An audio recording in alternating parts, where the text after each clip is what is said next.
You're listening to Four Things to Know, a WCCO daily news podcast. Happy Friday, everybody. It is July 31st. I'm Johnny Kahner. Thank you for watching and listening to Four Things to Know today. Let's get to our top story. We have an update to a story that we've been following all week. President Trump is downplaying reports that Iran could be responsible for the cyber attacks in Minnesota. Here's what he said at Camp David earlier today.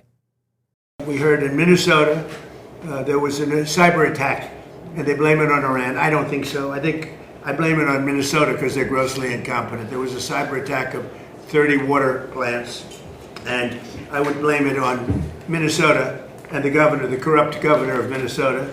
They like to say, oh, it was Iran. Iran should be so lucky. Iran's got bigger problems than worrying about Minnesota.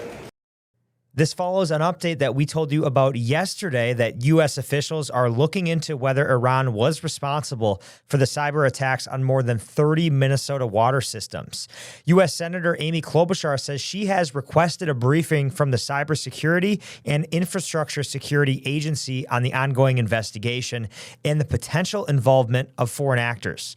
She also says she is in communication with state officials to help make sure they have whatever resources that they need. The cyber attacks earlier this week targeted technology used to remotely control water pumps and equipment. Cities including Plymouth, South St. Paul, and Bram quickly disconnected affected systems and switched to manual operations, preventing any disruption to water service.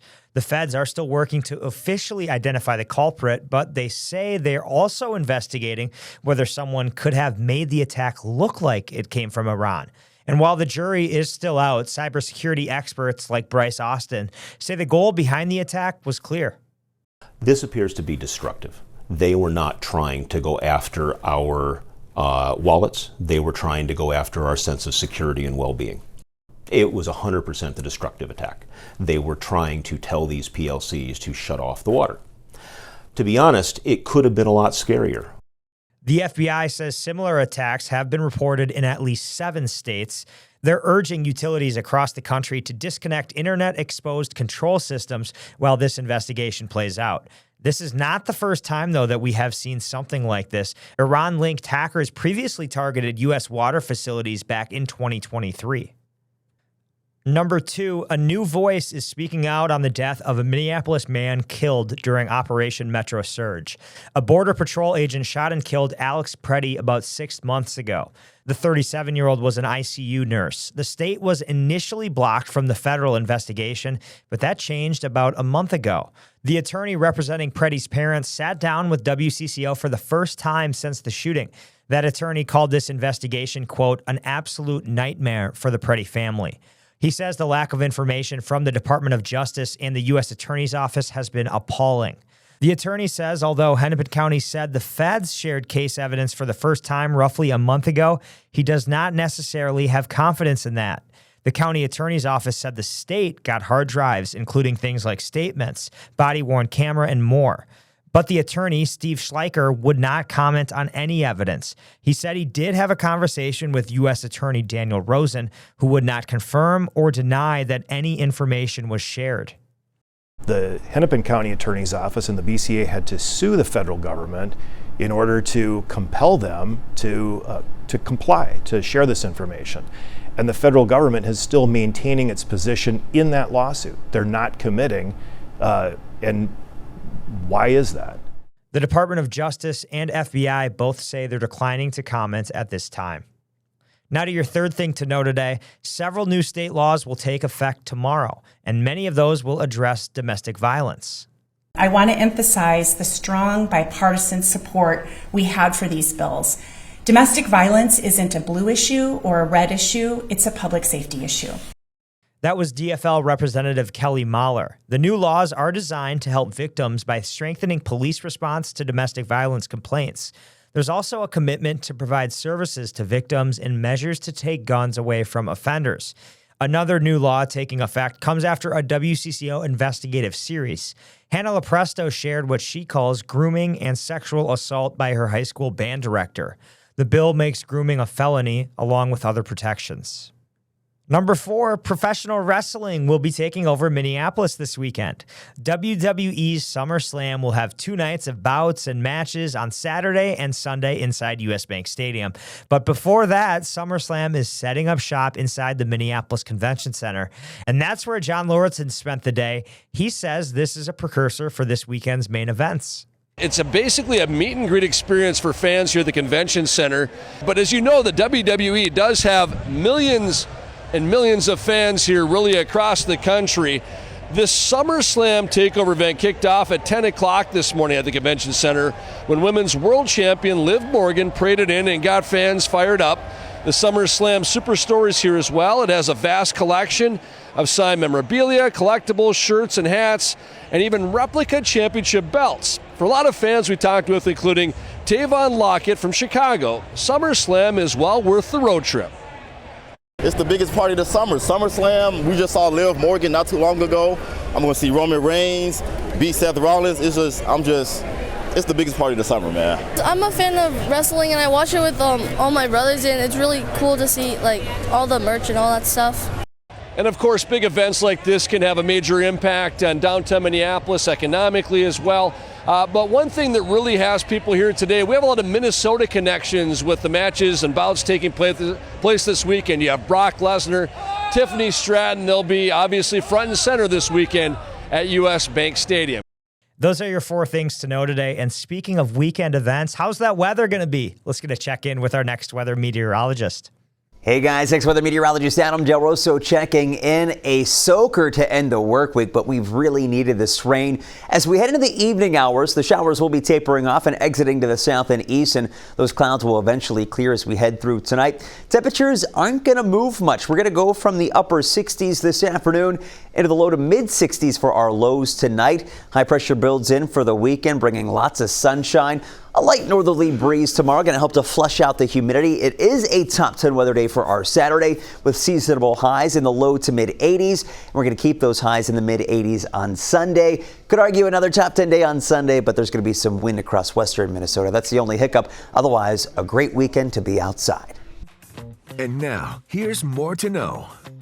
Now to new information about a major controversy in Minnesota's capital city. Wednesday, we told you about the St. Paul Police Chief's alarming accusations against newly elected Mayor Kali Herr. Chief Axel Henry filed a sexual harassment complaint in April, and according to his attorney, the chief claims the mayor sent inappropriate text messages and harassed city employees, including police officers.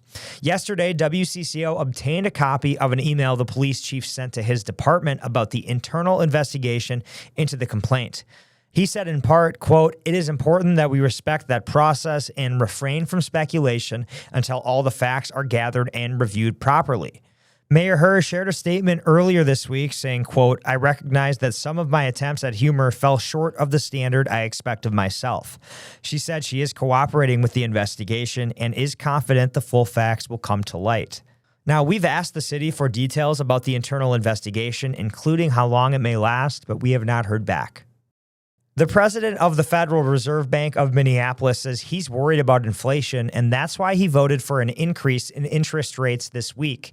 On Wednesday, the Federal Reserve held interest rates steady for a 5th straight meeting, but 3 of the 12 Fed officials voted for an increase of a 1/4-point hike. Neil Kashkari of Minneapolis was one of those Fed Bank presidents who voted for an increase.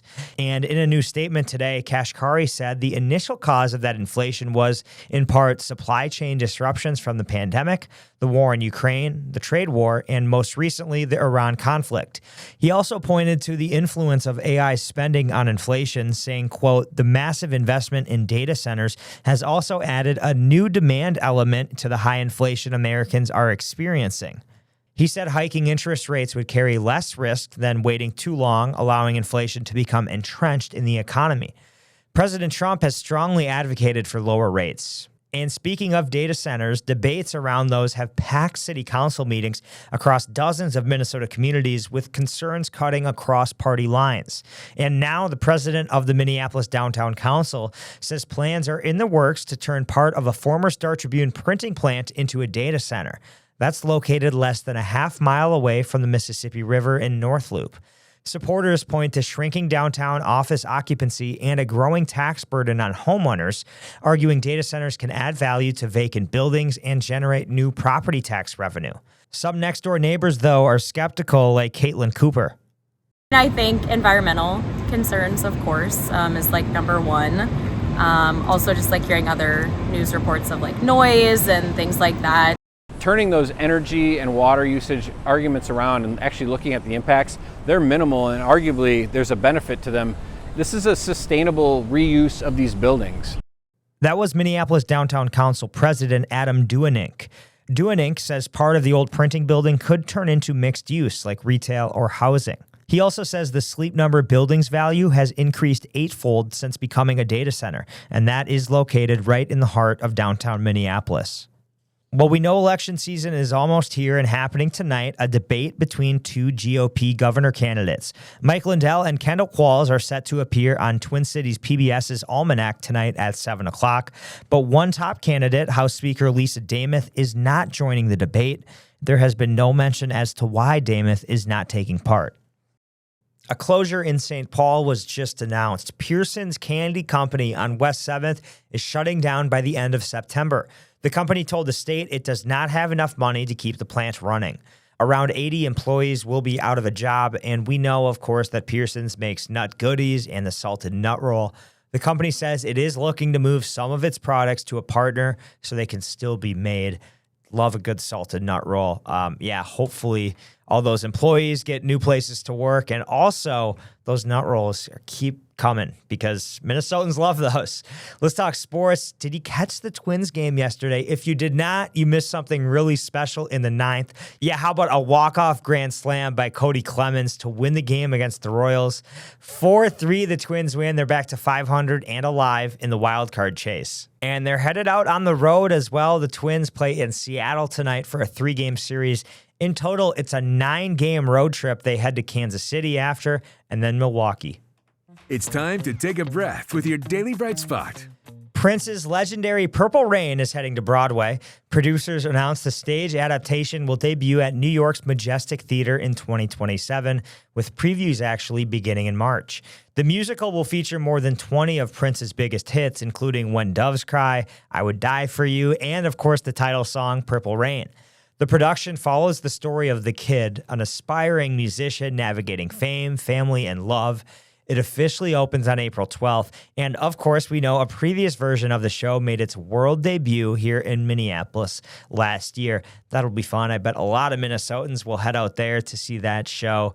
I'm sure it'll be great. And before we head out today for the weekend, I was again at the Mystic Lake Amphitheater last night. I mentioned I was going to Chris Stapleton yesterday, and what a performance. And the amphitheater, if you have not been out there yet, it's a great, great spot to listen to some music for a night. Outside, the acoustics are great, really easy to get around. The sightlines are awesome. Highly recommend it. Mumford & Sons, they are out there tonight. Well, I'm Johnny Kahner, and this has been 4 Things to Know. We, of course, are here with the news you need every weekday afternoon by 3 o'clock. Thanks so much for watching us today on YouTube or Spotify, listening to us wherever you get the podcast. We appreciate it. We hope you have a great weekend. Happy Friday. Talk to you on Monday. Maria will be back, too. Listen to 4 Things to Know, a WCCO daily news podcast, wherever you get your podcasts.